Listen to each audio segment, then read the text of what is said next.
এই পাখিটির নাম গুল্লু, একে ইংলিশে বলা হয় গল্লু।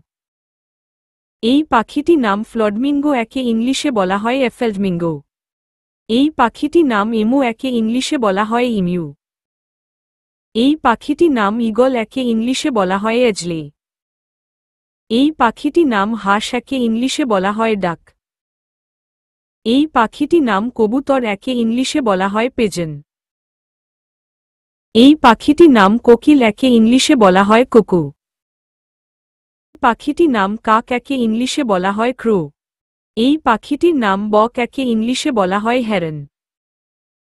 এই পাখিটির নাম বুলবুল, একে ইংলিশে বলা হয় নাইটডিঙ্গলে।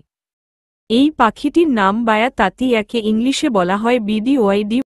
এই পাখিটির নাম কাঠ ঠোকরা, একে ইংলিশে বলা হয় উডপেকা। এই পাখিটির নাম শকুনি, একে ইংলিশে বলা হয় ওয়ালডিও। এই পাখিটির নাম ময়ূর, একে ইংলিশে বলা হয় পেডকক। এই পাখিটির নাম টিয়া, একে ইংলিশে বলা হয় পিডিআরআরটি। এই পাখিটির নাম প্যাঁচা, একে ইংলিশে বলা হয় আউল। এই পাখিটির নাম উটপাখি, একে ইংলিশে বলা হয় অস্ট্রিচ। এই পাখিটির নাম দোয়েল, একে ইংলিশে বলা হয় মিন্ড। এই পাখিটির নাম কিউই, একে ইংলিশে বলা হয় কিউই। এই পাখিটির নাম আছরাঙা, একে ইংলিশে বলা হয় কিংফিশার। এই পাখিটির নাম খুজনা, একে ইংলিশে বলা হয় হামিংবার্ড। এই পাখিটির নাম টুকান, একে ইংলিশে বলা হয় টুসিডিয়ান। এই পাখিটির নাম মুরগি, একে ইংলিশে বলা হয় হ্যানো।